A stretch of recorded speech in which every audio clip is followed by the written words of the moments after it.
ज्योतिष किस तरह से अपने आप को विज्ञान कहता है, क्योंकि विज्ञान का अर्थ होता है कि आप कोई परीक्षण करते हैं, फिर उसके बाद उस परीक्षण में कुछ सिद्धांत निकलते हैं और वो सिद्धांत यूनिवर्सली लागू होते हैं। तो मैं जानना चाहता हूँ कि ज्योतिष किस तरह से इस प्रक्रिया में खरा उतरता है। आपको क्या लगता है कि जीवन है, ज्योतिष है, और ज्योतिष आपको कुछ आकलन करके अपने ग्रहों की गणना से आपके भविष्य को और आपके भूतकाल को दोनों को वर्णित करता है। क्या ज्योतिष के द्वारा अपना भविष्य का आकलन, भूतकाल तो आप पहले से ही जानते हैं, क्या अपने भविष्य का आकलन किए बिना आप अपने कर्म को संचालित नहीं कर सकते हैं, या फिर अगर आप करते हैं आकलन और जान लेते हैं तो क्या उससे कुछ सुविधा प्राप्त होती है? मैं ये आपसे जानना चाह रहा हूँ कि ज्योतिष का ये मार्गदर्शन क्या पूर्व निर्धारित है पहले से ही, और यदि पूर्व निर्धारित है तो फिर कर्म का क्या महत्व रह गया, और यदि कर्म का महत्व है तो पूर्व निर्धारण किस प्रकार से स्थापित होता है? क्योंकि कर्म का फल तो मिलता ही मिलता है, लेकिन यदि आप ज्योतिष जान गए कि इस दिशा में कार्य करना चाहिए, लेकिन उस दिशा में आपकी रुचि यदि नहीं है, दूसरी दिशा में आप प्रयास करते हैं, तो क्या आपके कर्मों का फल आपको नहीं मिलेगा? ऐसे हम ऐसे व्यक्तियों को जो ज्योतिष को बिना समझे ही ज्योतिष के ऊपर आरोप करते हैं, या फिर मैं इसका दूसरा पहलू भी लेना चाहूँगा कि बहुत से ऐसे भी व्यक्ति हैं जो ज्योतिष को गहराई से नहीं समझते हैं और ज्योतिष से सचमुच में ठग विद्या प्रारंभ कर देते हैं। मैं उन दोनों ही पक्षों को समझना चाहूँगा कि इनका निराकरण कैसे होगा। पहले वे जो झूठ बोलते हैं, दूसरे वे जो ज्योतिष का दुरुपयोग करते हैं। नहीं समझ में आती है कि फिर ऐसी क्या वजहें आ जाती हैं कि हम लोग ज्योतिष का उपयोग केवल धनार्जन के लिए करना चाहते हैं, बजाय इसके कि हम ज्योतिष का उपयोग सत्कर्मों के लिए भी कर लें, सत्कर्मों के लिए भी कर लें। मैं अक्सर ये प्रवृत्ति समाज में देखता हूँ, जितने लोगों से मिलता हूँ जो ज्योतिष को आस्था के रूप में देखते हैं, वो केवल इसलिए ज्योतिष को आस्था से देखते हैं क्योंकि वो उस ज्योतिष से धनार्जन ही केवल करना चाहते हैं, चाहे वो याचक के रूप में हो और चाहे वो दाता के रूप में हो, दोनों ही रूपों में। मैं ये जानना चाह रहा हूँ कि ऐसी क्या कमियाँ हो रही हैं समाज में, ऐसा क्या तत्वविहीनता आ रही है कि उसी उन्नत विज्ञान का उपयोग सत्कर्म के लिए क्यों नहीं किया जा सकता है? हम श्रेष्ठ कर्मों को उसी के आधार पर क्यों नहीं कर सकते हैं? ज्योतिष हमारे मस्तिष्क को कहीं अपंग तो नहीं करता है, क्योंकि एक ये संभावना तो निश्चित रूप से दिखती ही है कि जब किसी व्यक्ति को ये ज्ञात हो जाएगा कि उसे इसमें सफलता मिलेगी, इसमें नहीं मिलेगी, तो वो प्रयत्न करेगा उसी दिशा में जाने का जिसमें उसे सफलता मिलेगी, और फिर वो उन कठिनाइयों से बच जाएगा जो उसे बहुत सारे अनुभव देने वाली थी, और वो उन अनुभवों से अगर वंचित हो गया तो उसकी पूर्णता में बाधा पहुंचने की पूरी संभावना है। और वैसे भी किसी भी महापुरुष का जीवन चरित्र देख लिया जाए तो ये आप उसमें कॉमन पाएंगे कि सारे महापुरुष कठिनाइयों से होकर ही गुजरे हैं। तो अगर हमने सरल मार्ग चुन लिया तो कहीं हमारी पूर्णता तो बाधित नहीं हो जाएगी, क्योंकि मुझे इसकी पूरी संभावना दिख रही है। आपके क्या विचार हैं? देखिए,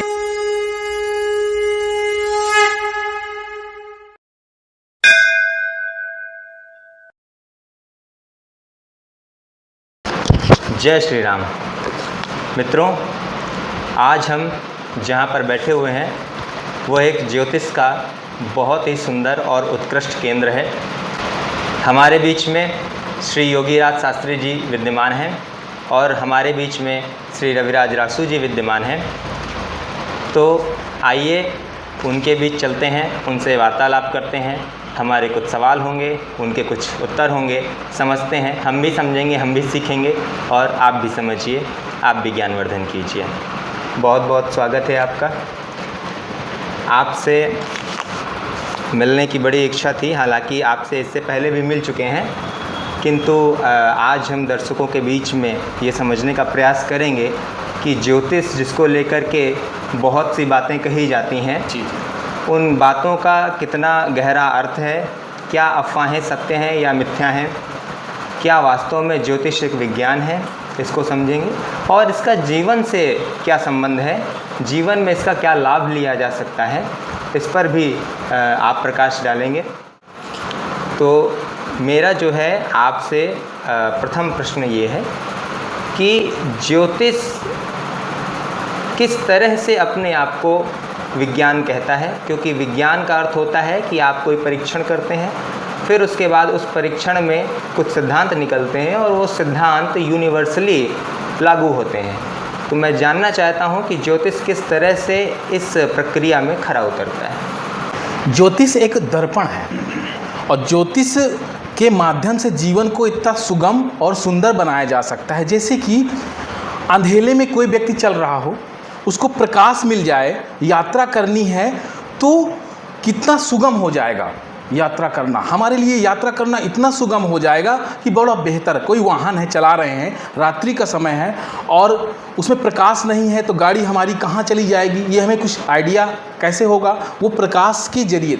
इसी तरह से जीवन में ज्योतिष एक दर्पण है और विज्ञान जो है, विज्ञान तो है ही, ये हमारा बहुत पुराना विज्ञान है।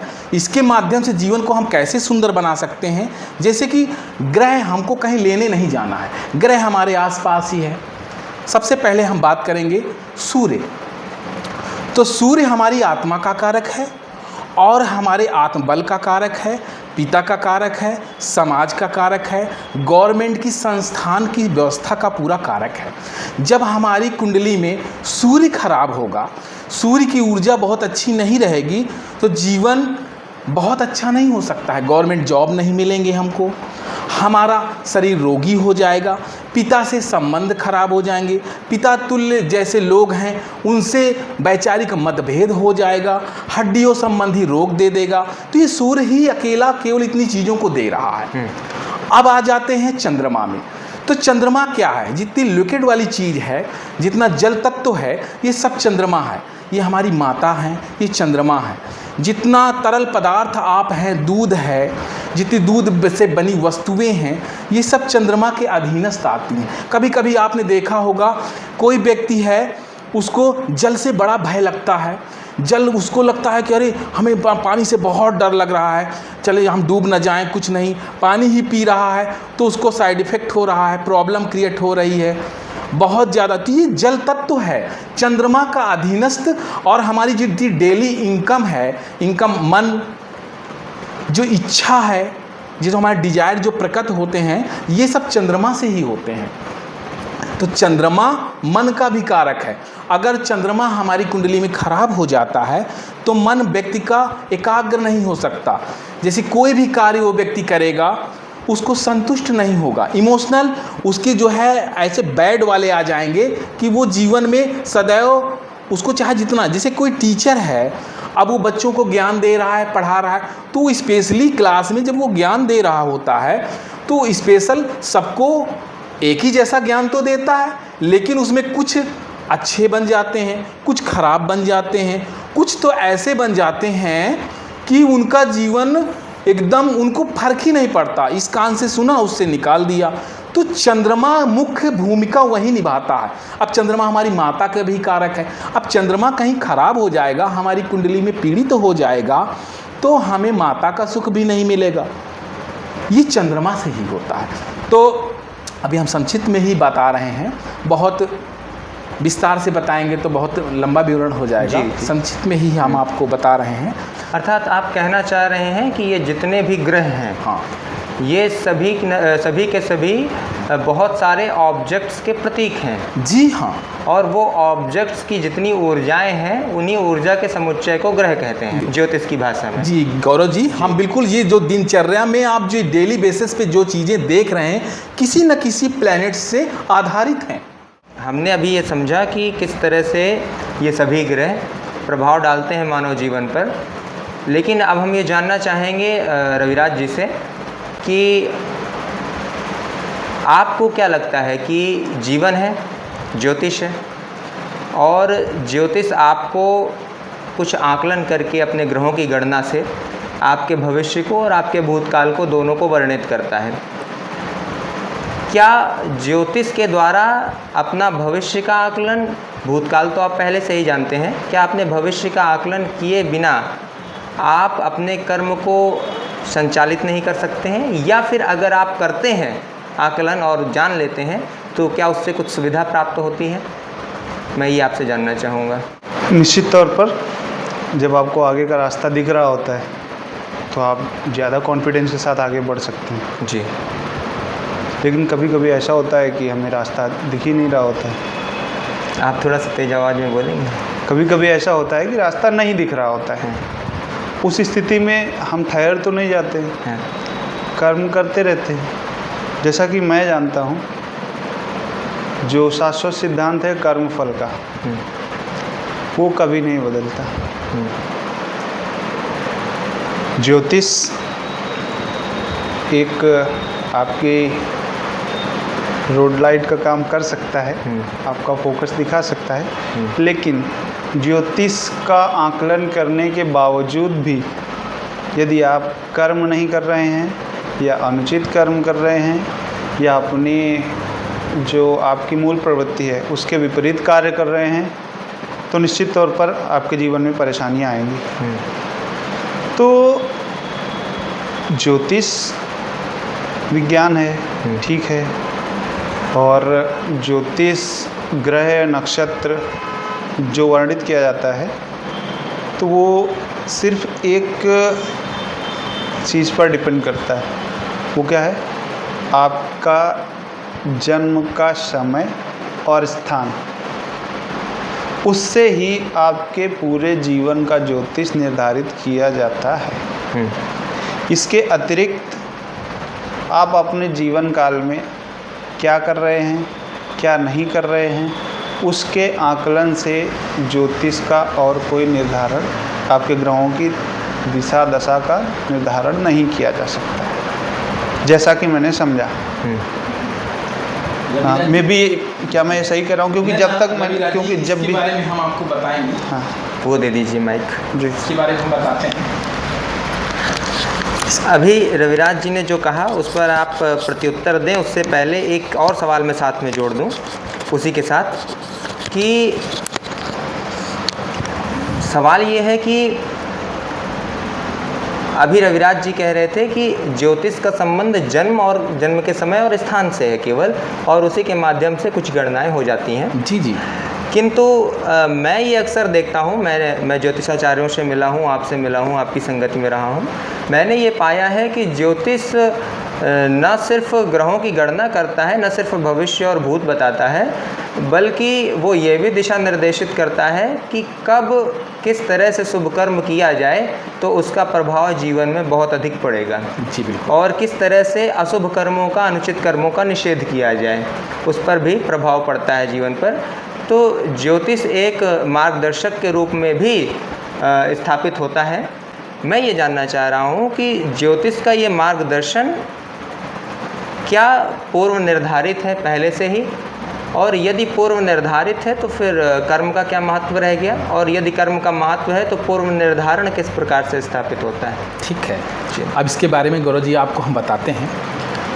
इसमें जैसे लग्नेश होता है, कुंडली में लग्नेश उसको कहते हैं जो कुंडली का लग्न का मालिक। लग्न क्या होता है? लग्न जैसे आपका व्यक्तित्व, आपका शरीर, आपकी मानसिकता, आपकी सोच, जैसा प्लैनेट्स होगा वैसी आपकी सोच हो जाएगी। अब दशा और अंतरदशा क्या होती है?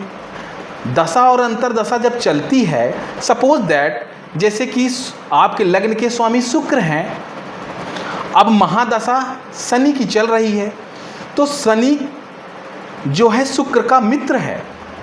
अब उसकी प्लेसमेंट बहुत अच्छी जगह हो गई, जैसे कि आपके पराक्रम भाव में हो गया, तो आपसे बहुत अच्छी मेहनत कराएगा और मेहनत का लाभ दिलाएगा। अब कर्म की समझिए आप, एक व्यक्ति है जैसे कर्म कर रहा है, एक व्यक्ति है उसने विवाह किया, वैदिक कर्म कांड से सब कुछ किया, सब कुछ कर रहा है, और इसके बाद उसको एक भी संतान नहीं मिल रही है। और एक जो है उसने ना कोई कर्म कांड किया ना कुछ किया, और उस जो है उस स्त्री को लेकर के उसने अपने आप से विवाह कर लिया, अब उसको संतान मिले जा रही है, मिले जा रही है। तो ज्योतिष पूर्व निर्धारित है, आपके पूर्व जन्म में किए गए कर्म के अकॉर्डिंग आपको सब कुछ देने के लिए ही प्लैनेट्स बैठा हुआ है। तो कर्म करेंगे। अब ज्योतिष ये नहीं कहता कि आप पड़े रहो, बिल्कुल ना करो। तो कर्म रूपी गाड़ी में जब तक भाग्य रूपी ईंधन नहीं पड़ता तब तक वाहन नहीं चल पाएगा। अब जैसे कि सपोज दैट आपकी कोई मारक ग्रह की दशा चल पड़ रही है, अब आप कर्म किए जा रहे हैं, कर्म किए जा रहे हैं, लेकिन उसका लाभ नहीं मिल पा रहा, क्योंकि वो ग्रह आपको बाधित कर रहा है। अब कभी कारक ग्रह की दशा चल पड़ी तो वो ग्रह आपको जो है आप कार्य कर रहे हैं, बहुत स्लो गति से कर रहे हैं, लेकिन वो प्लैनेट्स देने के लिए आपको आतुर है। अब दिए पड़ा, अब दिए जा रहा है। छोटी सी दुकान किया आपने और बहुत बड़ी दुकान कर लिया। तो कर्म प्रधान विश्व रचि राखा, कर्म प्रधान है, लेकिन कर्म और भाग्य दोनों मिल जाएंगे। जैसे कि कोई व्यक्ति है, न्यू उम्र का लड़का है, 18 वर्ष की आयु से गवर्नमेंट जॉब के लिए बहुत तैयारियां कर रहा है, किए जा रहा है, अब उसको सफलता मिल ही नहीं रही। अब उस 18 साल के से लेकर के और जो 28 साल के समय पे जो प्लैनेट्स की दशा है कहीं खराब चल रही है, तो हम आपको ये दावा करते हैं, कमेंट में बता रहे हैं, आप लॉकडाउन कर लीजिएगा इस बात को, कि वो सफलता नहीं मिलेगी उसको। जब तक उस प्लैनेट्स को वो प्रसन्न नहीं करेगा, उसकी ऊर्जा को आउटपुट नहीं करेगा, तब तक उसको सफलता नहीं मिलेगी। तो ज्योतिष पूर्ण निर्धारित है कि आपका विवाह कहाँ होगा, आपके संतान कितने होंगे, आप कहाँ खाएंगे, कहाँ रहेंगे। इसीलिए तो हमारे पुराने जितने महात्मा हैं, ऋषि मुनि हैं, जितने पुराना पूर्व में बता देते थे पहले से पहले। तो ज्योतिष पूरी तरह से पूर्व निश्चित है, बस इसको जानना और समझना है। जैसे कि सपोज दैट हम किसी यात्रा करने जा रहे हैं, अब वह यात्रा में हमको बहुत अच्छा रास्ता हमको पता है, माइंड में फीड है, तो वो रास्ता बिल्कुल हमें बहुत अच्छे से इजी लगेगा। अब किसी को नहीं पता, अब हमें जैसे लखनऊ जाना है, अब कोई बांदा जाए, बांदा से घूम करके फिर वहाँ से हमीरपुर होते हुए लखनऊ जाए, तो ये भटकाव हो गया ना। तो ज्योतिष एक मार्गदर्शक है, इसको आप समझिए और जीवन में अप्लाई करके इसको लाभ लें, इसी से लाभ मिलेगा, यही है। यानी आप कहना ये चाह रहे हैं, मैं आप दर्शकों को बता दूं कि आचार्य जी ये कहना चाह रहे हैं कि ये जो ज्योतिष है और ये जो कर्म है, तो कर्म आपको करना ही करना है। ज्योतिष केवल आपको इतना बता देगा कि इस समय यह कर्म ना करो, अगले समय में किसी और समय में ये कर्म आपको तत्काल लाभ देगा। ज्योतिष आपको ये बता देगा कि इस समय आप इस कर्म से दूर रहो, क्योंकि अगर आपने ये किया तो आपको बहुत अधिक हानि हो सकती है। कहने का तात्पर्य ये कि शुभ और अशुभ कर्मों का चयन तो विवेकपूर्वक करना ही है, किंतु यदि ज्योतिष का आश्रय ले लिया जाए तो हमें जीवन में सफलता और श्रेय शीघ्रता से मिल जाता है और हम आपत्तियों से बच जाते हैं। यजुर्वेद में ज्योतिष शास्त्र का जो मूल है, उसी से फिर अध्ययन करके लोगों ने अन्य और शाखाएं बनाई, उनका रचनाएं करी। तो जैसे कि कुछ चीज़ों का चयन किया व्यवसाय के रूप में, जैसे कि अगर आपको ज्योतिष का पता है तो आपकी गवर्नमेंट जॉब लग सकती है, आप किसी विशेष व्यापार में या किसी दिशा में या खेल कूद में आप जाके उस तरफ उन्नति कर सकते हैं। नहीं, मैं आपको बीच में टोकूंगा। आचार्य जी ने ये नहीं कहा कि अगर आपको ज्योतिष का पता है तो आपकी गवर्नमेंट जॉब लग सकती है। आचार्य जी ने ये कहा कि अगर गवर्नमेंट जॉब बनने के योग होंगे तो आपकी मेहनत शीघ्रता से सफल हो जाएगी, लेकिन अगर योग नहीं हुए, अभी हम पता से अगर योग नहीं हुए उसके, तो फिर आपके परिश्रम को अधिक परिश्रम करना पड़ेगा। लेकिन ये बात अपने जीवन में बहुत अधिक परिश्रम करना पड़ेगा, दुर्योग में। लेकिन ये बात ज्योतिष के माध्यम से पता चल सकती है। हाँ, कि हमको किस दिशा में कार्य करना चाहिए। ठीक है। तो ये जिन व्यवसायों की बात हुई, तब तो इस तरीके के कोई व्यवसाय होते नहीं थे, और ज्योतिष तो पहले से शाश्वत है। ना तो पहले गवर्नमेंट जॉब होती थी, ना आजकल के कोई व्यापार होते थे। मैं आपकी जानकारी के लिए बता दूं, गवर्नमेंट जॉब पहले भी होती थी, आज भी होती है, बस उसके स्वरूप परिवर्तित और नाम अलग अलग थे। आज इंग्लिश में नाम है, पहले संस्कृत में नाम होते थे। तो सरकारी नौकरी पहले भी होती थी और आज भी होती है। तो मेरा कहने का मतलब ये था कि व्यवसाय या कर्म भी पहले से निर्धारित है, ज्योतिष भी पहले से स्थापित है। उसी के अनुसार यदि आप कार्य करेंगे तो उसी दिशा में, तो आप सफल हो जाएंगे। यदि आप ज्योतिष को जानते हुए भी उस दिशा में कार्य नहीं करेंगे तब भी असफल होंगे। आप यदि ज्योतिष को जान गए तो आप अपने कर्म से, चूँकि कर्म का फल तो मिलता ही मिलता है, लेकिन यदि आप ज्योतिष जान गए कि इस दिशा में कार्य करना चाहिए, लेकिन उस दिशा में आपकी रुचि यदि नहीं है, दूसरी दिशा में आप प्रयास करते हैं, तो क्या आपके कर्मों का फल आपको नहीं मिलेगा? बिल्कुल फल मिलेगा, लेकिन वो योग दुर्योग में बदल जाएगा ना। दुर्योग मतलब कैसे? जैसे कि आपने उस क्षेत्र में कर्म किया, अब आपकी कुंडली के अकॉर्डिंग वो कार्य आपके लिए अच्छा नहीं है, आपने उसको किया उस क्षेत्र में आपका, फिर बहुत से लोग बताते हैं कि इतने वर्ष हमने बर्बाद कर दिए, पहले हमने ये काम करते थे और इसके करते थे, और ये काम काश हम पहले से कर रहे होते तो हमारा इस समय लॉस ना होता। तो वो आपको कर्म का फल बिल्कुल मिलेगा, जो भी कर्म करेंगे आप बिल्कुल मिलेगा। लेकिन मैंने आपको बताया, कर्म रूपी गाड़ी में भाग्य रूपी ईंधन अगर उसको पूरी बैलेंस हो जाता है तब आपका उसको फल बहुत अच्छे से मिलेगा, बिल्कुल फल मिलेगा। लेकिन आपको फल कम मिलेगा ना, आपने गलत दिशा में कार्य किया। आपकी कुंडली कह रही है कि आपके लग्न के स्वामी शुक्र हैं, अब लग्जरस चीज़ों का व्यापार करें। अब आपने लग्जरस चीज़ों का व्यापार न करके अनाज का व्यापार किया, आपने जुपिटर का व्यापार किया। अब जुपिटर का व्यापार करिए तो आपके लॉस हो जाएंगे, प्रॉब्लम हो जाएगी, परेशानी हो जाएगी, समस्या हो जाएगी। अब जब भी लग्न के स्वामी शुक्र बनते हैं तो ऐसा जातक जो है बचपन से ही टेक्निकल होता है, वो शिक्षा में बहुत अच्छा नहीं होता है, बहुत बेहतर नहीं जाता है। अब उस क्षेत्र में, आप शिक्षा के क्षेत्र में आप जाइए, खूब पढ़िए। अब लेकिन हाँ, अब वही शिक्षा आपने टेक्नोलॉजी वाली अगर ले लिया, एमटेक बीटेक इंजीनियरिंग ले लिया, तो वही लाभ दे देगा आपको। लेकिन अगर सोचे कि आप टीचर बन जाएं तो पॉसिबल नहीं है।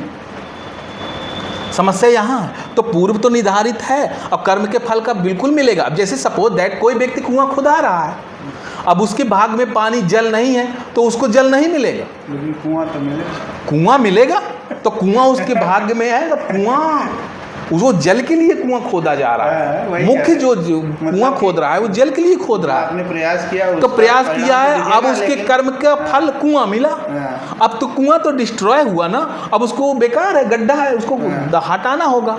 तो ये है, तो इसी वजह से मैं जहाँ तक समझ पा रहा हूँ रविराज जी, आपके प्रश्न का उत्तर, मुझे ये लगता है कि यदि आप मान लीजिए कि ज्योतिष के अनुसार आपके भाग्य में शिक्षक बनना लिखा है, ठीक है, कि आप अगर शिक्षक बनने की तरफ प्रयास करते हैं तो आपको शीघ्र सफलता मिल जाएगी। अगर ऐसा कुछ योग बन रहा है और आप प्रयास कर रहे हैं कि आप सिविल सर्विस की तैयारी कर रहे हैं, ठीक है, तो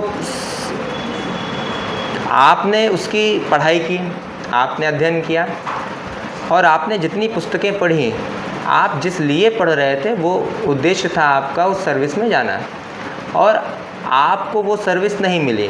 अब यहाँ पर दो बातें हैं। आपने कहा क्या कर्म का फल नहीं मिलेगा, तो कर्म क्या किया है आपने? आपने कर्म किया है पुस्तकों का अध्ययन, ठीक है। आपने कर्म किया किस लिए था? सर्विस के लिए, ताकि आपकी आजीविका का साधन विकसित हो जाए।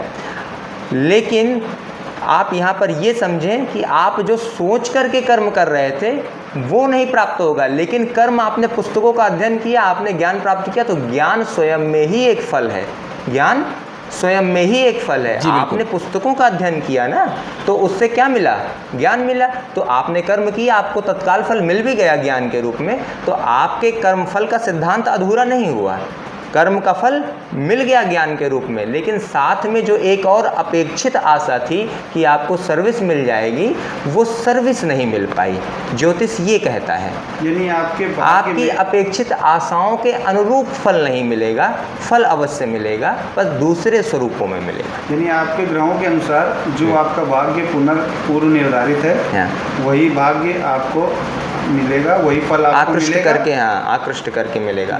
यदि आप उसके विपरीत जाते हैं तो उसके भी फल मिलेंगे, पर दूसरे स्वरूपों में मिलेंगे, लेकिन अपना भाग्य आप नहीं बदल सकते। हाँ, कर्म के द्वारा आप अपना नहीं बदल सकते। कर्म के द्वारा पॉसिबल नहीं है। भाग्य आप समझ लीजिए इस बात को, भाग्य भी कुछ और नहीं है। कर्म का ही फल है, भाग्य भी कुछ और नहीं है, कर्म का ही फल है। अब आप पिछले जन्मों में कुछ कर्म करके आए हैं, आप सोचें कि आप इस जन्म में कर्म करके उस फल से मुक्त हो जाएंगे, तो ये संभव नहीं है ना। वो फल तो मिल के रहेगा ना, उसी को भाग्य कहते हैं। तो भाग्य और कर्म के बीच में विरोधाभास नहीं है, ये दोनों एक ही सिक्के के दो पहलू हैं। आपने इस पहलू को किया तो दूसरा पहलू आपके साथ चलेगा, इसी को ज्योतिष कहते हैं। अब मेरा अगला प्रश्न है आचार्य जी से। जी गौरव जी।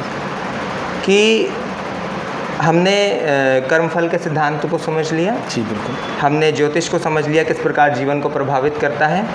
अब हम ये जानना चाह रहे हैं कि जो व्यक्ति रात दिन कहते रहते हैं कि ज्योतिष एक ठग विद्या है, मैं जानना चाह रहा हूँ कि ये आज के जनमानस को, आज के यूथ को, आज के युवाओं को, बच्चों को जिस प्रकार से भ्रमित कर रहे हैं, मैं ये समझना चाह रहा हूँ कि इसका निराकरण क्या, कैसे हम ऐसे व्यक्तियों को जो ज्योतिष को बिना समझे ही ज्योतिष के ऊपर आरोप करते हैं, या फिर मैं इसका दूसरा पहलू भी लेना चाहूँगा कि बहुत से ऐसे भी व्यक्ति हैं जो ज्योतिष को गहराई से नहीं समझते हैं और ज्योतिष से सचमुच में ठग विद्या प्रारंभ कर देते हैं। मैं उन दोनों ही पक्षों को समझना चाहूँगा कि इनका निराकरण कैसे होगा। पहले वे जो झूठ बोलते हैं, दूसरे वे जो ज्योतिष का दुरुपयोग करते हैं। गौरव जी, सबसे बड़ी बात ये है लोगों को अधूरा ज्ञान। जब अधूरा ज्ञान आपको होगा तो कहीं ना कहीं आपको परेशान करेगा। अब यहाँ पर लोगों को अधूरा ज्ञान है। जब अधूरा ज्ञान है तो हमारी जो युवा पीढ़ी है, न्यू जनरेशन है, तो वो धर्म को छोड़कर आधुनिकता की ओर जा रही है। सबसे पहले हमें क्या करना है, ये जो नई युवा पीढ़ी है इसको समझाना है कि ज्योतिष क्या है। ज्योतिष कहीं दूर का आया सब्जेक्ट नहीं है, यही प्रकृति से जुड़ा हुआ है। तो उनको इसका ज्ञान और इसका पूरा ज्ञान देना है, उनको बताना है। और ठग विद्या क्या है, कुछ लोगों ने अपना जीविकोपार्जन करने के लिए इसको झूठे उपाय करा करके, झूठे कार्य करा करके, झूठी आराधना करा करके और ज्ञान ना होने की वजह से कुछ क्रियाओं को करा करके करवाते हैं, जिससे उसका लाभ नहीं मिलता। फिर व्यक्ति का विश्वास उठ जाता है कि झूठा है। ठीक उसी तरह जैसे कि हम बहुत सी सामग्री इकट्ठा करके किसी वस्तु का निर्माण करते हैं, अब वो सामग्री अगर गलत हुई, चीज़ें गलत हुई और वो वस्तु का निर्माण नहीं हुआ तो वो मिथ्या हो जाता है। ठीक उसी तरह आपको ये ज्योतिष को लोग जो है आडंबर और झूठा कहने लगते हैं। ज्योतिष झूठा नहीं है। आप कहना चाह रहे हैं कि कुछ नासमझ और दुष्ट व्यक्तियों द्वारा हाँ, इसका दुरुपयोग करके इसकी छवि को नष्ट किया जा रहा है। जी बिल्कुल। जी जी। मेरा आपसे प्रश्न है कि ज्योतिष चूँकि एक विज्ञान है और चूँकि एक उन्नत विज्ञान है और सनातन का बड़ा ही प्रमुख हिस्सा रहा है, ये 6 वेदांगों में भी इसका नाम आता है ज्योतिष शास्त्र का। तो मैं ये जानना चाह रहा हूँ कि वेद तो झूठे नहीं हैं, वेदों के ही जो अंग हैं 6 उनमें से एक ज्योतिष है, तो ज्योतिष भी झूठा नहीं हो सकता है, इसी से प्रमाणित हो जाता है। तो एक बात ये नहीं समझ में आती है कि फिर ऐसी क्या वजहें आ जाती हैं कि हम लोग ज्योतिष का उपयोग केवल धनार्जन के लिए करना चाहते हैं, बजाय इसके कि हम ज्योतिष का उपयोग सत्कर्मों के लिए भी कर लें, सत्कर्मों के लिए भी कर लें। मैं अक्सर ये प्रवृत्ति समाज में देखता हूँ, जितने लोगों से मिलता हूँ जो ज्योतिष को आस्था के रूप में देखते हैं, वो केवल इसलिए ज्योतिष को आस्था से देखते हैं क्योंकि वो उस ज्योतिष से धनार्जन ही केवल करना चाहते हैं, चाहे वो याचक के रूप में हो और चाहे वो दाता के रूप में हो, दोनों ही रूपों में। मैं ये जानना चाह रहा हूँ कि ऐसी क्या कमियाँ हो रही हैं समाज में, ऐसा क्या तत्वविहीनता आ रही है कि उसी उन्नत विज्ञान का उपयोग सत्कर्म के लिए क्यों नहीं किया जा सकता है, हम श्रेष्ठ कर्मों को उसी के आधार पर क्यों नहीं कर सकते हैं।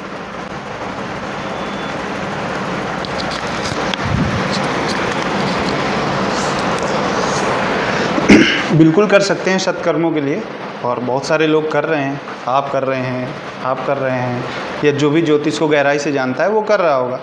अब जो जानता ही नहीं है, जिसकी मूल प्रवृत्ति ही नहीं है, कुछ ग्रहों का प्रभाव भी हो सकता है हाँ। कि वो उसी दिशा में केवल बात करेगा। कुछ वातावरण का प्रभाव हो सकता है। अब चूंकि बात कर्मों की हो रही है तो पूर्व कर्मों का भी प्रभाव हो सकता है कि वो पूर्व कर्म ही उसको उस उन्नत दिशा में नहीं ले जाने देना चाहते, उनको वही परिणाम देना है। ये सारी बातें होती हैं। लेकिन यदि मेरा ऐसा मानना है, यदि प्रॉपर गाइडेंस, सही दिशा निर्देश, सही संगत, ग्रंथों से आप कुछ अपने काम की चीज़ निकाल कर उसका उपयोग कर रहे हैं, इसके बदले ग्रंथों को, साहित्य को यदि आप अपने जीवन में शामिल कर लें, यानी कि सिर्फ अपने काम की चीज़ ना निकालें, जैसे परिवार में माता पिता भाई बहन सब होते हैं तो वो हमारे जीवन का हिस्सा होते हैं। लेकिन हमारे जीवन में कुछ लोग ऐसे होते हैं जो सिर्फ काम के वक्त ही काम आते हैं, तो उनके जीवन में जो मूल्य होते हैं वो उतने ही होते हैं। तो यदि हम वेदों को, शास्त्रों को और ये जो जितने ज्ञान की चीज़ें हैं इनको अपने जीवन में, प्रतिदिन के जीवन में, दिनचर्या में, जीवनचर्या में शामिल करेंगे तो निश्चित तौर पर उससे हमें ये आभास होगा कि ये सिर्फ इस्तेमाल करने की चीज़ नहीं है, जीवन जीने की कला भी है। तो वहीं से सारी चीज़ें आती हैं। संगति मिल नहीं पा रही है, सत्कर्म करने की प्रेरणा मिल नहीं पा रही है लोगों को। जो लोग सत्कर्म करने वाले हैं वो आंखों से ओझल हुए पड़े हैं, वो समाज में आगे बढ़कर आना नहीं चाहते हैं। क्योंकि उनके मस्तिष्क में एक बात आ गई है कि मूर्खों को क्या समझाना। तो यह बात जो है, अपना समय क्यों नष्ट करना, हम अपनी प्रगति में जो समझना चाहता है उसको समझाएं। तो कहीं ना कहीं ये फैक्टर भी एक आता है। यदि हमारे पास कुछ सही बातें हैं, हमारे पास कुछ वैल्यूएबल चीज़ें हैं, तो हमारा ये दायित्व तो बनता है कि हम उसे लोगों तक पहुंचाएं जो राह से भटके हुए हैं, उनके साथ उनको शेयर करें। जब आप अपना कीमती हीरा उनकी नज़रों के सामने रखेंगे, जब उनको उसका मूल्य पता चलेगा, जब वो किसी और के पास भी वो देखेगा और उसके पास जो चीज़ें हैं और आपके कीमती हीरे से जब वो तुलना करेगा, जब उसका मूल्य, उसकी क्वालिटी और उसका प्रभाव उससे ज़्यादा दिखेगा, तभी वो इस दिशा में प्रेरित होगा। नहीं तो वो इसको जब तक इसके मूल्य नहीं समझाएंगे तब तक वो उसकी समझ में नहीं आएगा और तब तक वो उसको मूल्यवान नहीं समझेगा और इस दिशा में कोई भी प्रयास नहीं करेगा। मेन वजह है ये, लोगों ने अपने मूल्यवान ज्ञान को पोटली में बांध कर रख लिया है और वो भी ज़्यादातर लोग उसको सिर्फ और सिर्फ ज़रूरत के समय इस्तेमाल करते हैं। देखिए, मैं यहाँ पर सिर्फ एक बात स्पष्ट कहना चाहूँगा कि यदि धूर्त व्यक्ति अपनी धूर्तता को सार्वजनिक करने में कोई हिचक नहीं करता है और बड़े गर्व के साथ करता है, तो एक सज्जन व्यक्ति को अपनी सज्जनता को प्रकट करने में कोई संकोच नहीं करना चाहिए। उससे भी ज़्यादा गर्व के साथ सभी लोगों के साथ शेयर करना चाहिए, तभी परिवर्तन आएगा। बिल्कुल बिल्कुल, मैं इस बात से पूरी तरह सहमत हूँ। और योगीराज श्री कृष्ण जी ने ये बात श्रीमद् भगवद गीता में कही भी है कि जिस प्रकार से एक श्रेष्ठ व्यक्ति आचरण करता है, पूरा समाज उसके पीछे पीछे उसी प्रकार से आचरण करता है। इसीलिए मैं परब्रह्म होते हुए भी यहाँ पर तेरे सम्मुख कर्म कर रहा हूँ। ये बात उन्होंने साफ साफ श्रीमद् भगवद गीता में कही। और मैं आपकी इस बात से भी सहमत हूँ जो आपने कहा कि यदि प्रॉपर गाइडेंस मिले तो समाज की दिशा बदल सकती है, क्योंकि श्री कृष्ण जी ने यह भी कहा है कि केवल ज्ञानाग्नि ही है जो समस्त कर्मों को भस्मीभूत कर डालती है। तो प्रभु की वाणी से अधिक श्रेष्ठ तो कुछ नहीं हो सकता है, निसंदेह। अब मैं आचार्य जी से समझना चाहूँगा कि आचार्य जी आप मुझे ये बताइए कि हमने सारे पहलुओं को लगभग समझ लिया, एक अंतिम पहलू बचा है कि ज्योतिष हमारे मस्तिष्क को कहीं अपंग तो नहीं करता है, क्योंकि एक ये संभावना तो निश्चित रूप से दिखती ही है कि जब किसी व्यक्ति को ये ज्ञात हो जाएगा कि उसे इसमें सफलता मिलेगी, इसमें नहीं मिलेगी, तो वो प्रयत्न करेगा उसी दिशा में जाने का जिसमें उसे सफलता मिलेगी, और फिर वो उन कठिनाइयों से बच जाएगा जो उसे बहुत सारे अनुभव देने वाली थी। और वो अनुभवों से अगर वंचित हो गया तो उसकी पूर्णता में बाधा पहुंचने की पूरी संभावना है। और वैसे भी किसी भी महापुरुष का जीवन चरित्र देख लिया जाए तो ये आप उसमें कॉमन पाएंगे कि सारे महापुरुष कठिनाइयों से होकर ही गुजरे हैं। तो अगर हमने सरल मार्ग चुन लिया तो कहीं हमारी पूर्णता तो बाधित नहीं हो जाएगी, क्योंकि मुझे इसकी पूरी संभावना दिख रही है। आपके क्या विचार हैं? देखिए गौरव जी, ये आपका जो क्वेश्चन है इस पे हम बता रहे हैं आपको कि जैसे कि इसे दिमाग, मानसिकता को अपंग करने वाली बात आपने कही, ये अपंग नहीं कर सकता है। ठीक उसी तरह जैसे कि मौसम सर्दियों का है, अब सर्दी के मौसम से आप बच जाएं और सर्दी आपको ना लगे, ये पॉसिबल नहीं है। ठीक उसी तरह प्लैनेट्स अपना असर दिखाएगा, आप उपाय चाहे जितना कर लो। ठीक उसी तरह पैरासीटामॉल खाने से बुखार कम हो सकता है, ना आने की कोई गारंटी नहीं है। तो जैसे प्लैनेट्स आया है, 18 वर्ष राहु की दशा आई तो राहु अपने दुर्योग अशुभ योग जरूर दिखाएगा, तो आपको करना ही पड़ेगा, वो उससे आप बच नहीं सकते हो। हाँ, ये आपको पता है कि ये समय मेरा 18 वर्ष अब खराब जाएगा, तो उसमें आपको अच्छे कर्म करना है, उनकी आराधना करना है, धर्म से जुड़ना है, धर्म से विमुख नहीं होना है। सबसे पहली बात तो ये होना चाहिए कि पहले हमारे यहाँ गुरुकुल होते थे, प्रॉपरली ज्ञान दिया जाता था। अब क्या है, आधुनिक शिक्षा के कारण केवल जो शिक्षा का मूल्य उद्देश्य रह गया है, अपने जीविकोपार्जन और जॉब पाने के लिए की जा रही है, अध्ययन के लिए नहीं की जा रही।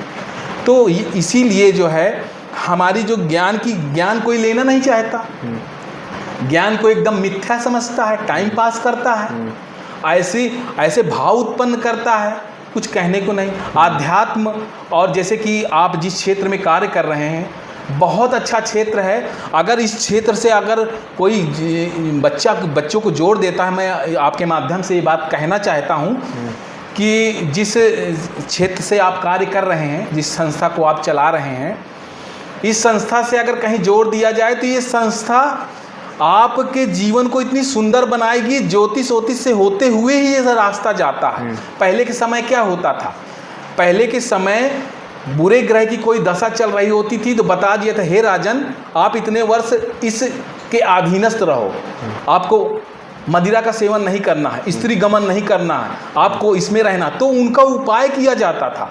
इसको कोई मानसिकता खराब वाला सब्जेक्ट नहीं है, बहुत प्राचीन व्यवस्था है, इससे कोई आपको परेशानी नहीं हो सकती है। और रह गई बात, हाँ, कोई कमेंटमेंट कह दे कि मैं आपके जीवन को बदल दूंगा, तो जीवन को कोई नहीं बदल, कोई ज्योतिषाचार्य कमेंटमेंट करते हैं, जैसे कोई भी कह दिया कि हम बदल देंगे, बदल नहीं किया जा सकता।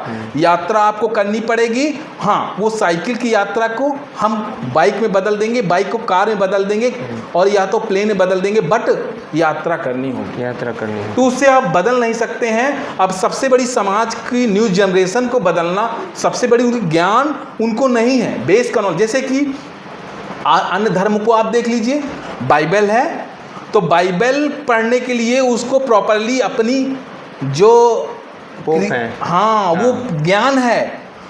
अब और आप जाइए कुरान पढ़िए तो उनको वो जो उसमें है पूरा मौलवी हाँ वो सब उनको अध्ययन है, बचपन से उनको पढ़ाया जा रहा है, तौर तरीके सिखाए जा रहे हैं, कैसे आपको क्या करना है, कैसे नहीं करने हैं। लेकिन हमारे धर्म की एक बहुत बड़ी समस्या है, इतना कूटनीति करी गई, इसको तोड़ने के लिए ब्रिटिश काल से शुरू हुआ, मुगल काल से लेकर सब पूरा शुरू रहा, इसको तोड़ के इतना तोड़ मरोड़ दिया गया है कि केवल अवसर के लिए शिक्षा अध्ययन करो और बेकार है। कोई इस तरह के वाक्य अब जब अब सब किया जाता है तो उसका कोई औचित्य नहीं निकलता है, उनका उपहास ले करता है।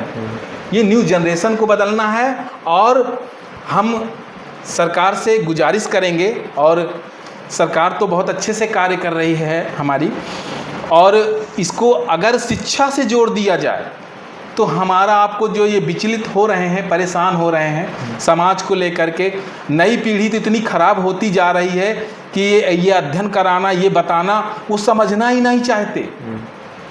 क्या हमारा ज्ञान हमारे पूर्वजों को नहीं समझ रहे? जब हम अपने पूर्वजों को जो हमें विरासत में ये सब चीज़ें मिली हैं उनको धरोहर को संवारेंगे नहीं तो हम अपने जीवन को कैसे आगे ले जाएंगे? वही नहीं करना आ रहा है, तो इसको आप करिए। ज्योतिष ये नहीं कहता कि आप वित्त विहीन हो जाएं, सब कुछ हो जाएं, कुछ कर्म न करें, ये बिल्कुल इसके आदेश ही नहीं देता। आप पुराने इतिहास उठा के देखिए, आपके जितने भी गुरु हुए, संदीपनी गुरु थे, उन्होंने पहले से बता दिया था भगवान कृष्ण जी का इतिहास क्या रहा, भगवान राम जी का कैसा रहेगा, कैसा जीवन काल रहे, तो उन्होंने अपना कर्म छोड़ा क्या? तो उसी तरह हमको कर्म नहीं छोड़ना। हमने आपको बता दिया राहु की दशा चलेगी, अब राहु आपको परेशान करेगा, अब आप कर्म मत छोड़िए, अपने कर्म करिए, सत्कर्म करिए, जैसे करना है, हमको जीवों पे दया करना है, ठीक है ना। ये हमारे विचारों को बदलना है, समाज को सुधारना है, प्रयास ये करना है। और इनको समझना है हमारे लोग कैसे थे, हमारे महापुरुष ने कैसे जीवन जिया, उनकी प्रतिमाएं हैं, उन्होंने कैसे संघर्ष किया। आप बॉलीवुड देखते हैं, उनके अर्धनग्न चीज़ों को देख रहे हैं और वैसा जीवन कर रहे हैं, वैसे कपड़े धारण कर रहे हैं। किसकी इजाज़त देता है क्या हमारा धर्म? नहीं। तो ऐसा क्यों कर रहे हैं? तो इस वजह से ज्योतिष को आप जोड़िए और जीवन को आगे बढ़ाइए। अब बहुत से लोग ज्योतिषाचार्य हैं, हम ये तो नहीं कहेंगे पर्टिकुलर, क्या है, जीविकोपार्जन की व्यवस्था थोड़ी ना है, समाज कल्याण की व्यवस्था है। हमारे ऋषि मुनि गुरुकुल खोले थे, खोल करके जीवन को सुंदर बनाया, सब कुछ किया। ये क्या उन्होंने केवल धन के लिए किया क्या? ये समझिए। दर्शकों को मैं बता दूं कि जो आज की पीढ़ी है जिस पर आचार्य जी इतना क्षुब्ध हैं कि उन्हें लगता है कि आज की पीढ़ी धर्म के सम्मत मार्ग पर नहीं चल रही है, निश्चित रूप से नहीं चल रही है, इसमें कोई दो राय नहीं है। किंतु मैं जहाँ तक इस पर समझता हूँ कि आज की पीढ़ी दोषी नहीं है, क्योंकि उसे वो चीज़ें प्राप्त ही नहीं हो रही हैं व्यवस्था से जो उन्हें धर्म सम्मत मार्ग पर ले जाने के लिए प्रेरित करें। तो जो आज की शिक्षा व्यवस्था है, जो आज का पूरा परिवेश है, जो आज के बिजनेसमैन हैं, जो आज की सरकारें हैं, वो निश्चित रूप से 1947 से लेकर अभी तक की ऐसा कोई विशेष प्रयास धर्म के मार्ग पर नहीं किया गया है जो शिक्षा व्यवस्था को आमूल चूल परिवर्तित करके गुरुकुल प्रणाली को लागू करे। तो मैं इस चीज़ को कमी मानता हूँ 1947 से लेकर के आज तक की। मैं किसी पार्टी पर आरोप नहीं लगा रहा हूँ, सभी पार्टियाँ बराबर की दोषी हैं। तो इस बात को सरकार को समझना चाहिए कि हमें जो है, अगर भारत की संस्कृति को, भारत की सभ्यता को और इन सभी मूल्यवान वस्तुओं को बचाना है, मूल्यवान विचारधाराओं को बचाना है, तो हमें ये प्रयास करना होगा कि हमें पुनः ये पाश्चात्य शिक्षा व्यवस्था को त्याग करके गुरुकुल प्रणाली को लागू करना होगा और गुरुकुल प्रणाली में पढ़ाए जाने वाले सभी विषयों को लागू करना होगा, क्योंकि वो बहुत ही उत्कृष्ट थे। आज के विषयों में कुछ खास बचा नहीं है, आप भी जानते हैं, हम भी जानते हैं। NCERT के पास किसी प्रश्न का, किसी RTI का कोई जवाब नहीं होता है और वो किसी सुप्रीम कोर्ट भी किसी प्रश्न का कोई जवाब नहीं दे पाता है। चलिए, हम लोगों ने बहुत अच्छे से समझा कि ज्योतिष क्या है, कर्म का सिद्धांत क्या है, परस्पर संबंध क्या है, जीवन में उसका प्रभाव क्या है। ज्योतिष किसी को अपंग नहीं बनाता है, ज्योतिष केवल मार्गदर्शन करता है और हमें उस मार्गदर्शन में सत्कर्म करना है। ये हमारी ही कुवृत्ति होती है कि हम ज्योतिष का दुरुपयोग करने लग जाते हैं। किसी उन्नत विज्ञान को हम कल्याणार्थ भी प्रयोग कर सकते हैं और दूसरे के शोषण के लिए भी प्रयोग कर सकते हैं। तो ये हमारी अपनी स्वाभाविकता होती है। बहुत बहुत धन्यवाद आचार्य जी, आपका बहुत बहुत धन्यवाद। श्री रविराज जी, आपका बहुत बहुत धन्यवाद, आप इस कार्यक्रम में जुड़े। दर्शकों को नमस्कार, ऋषि पराशर ज्योतिष सेवा की तरफ से जय श्री राम। जय श्री जय श्री राम।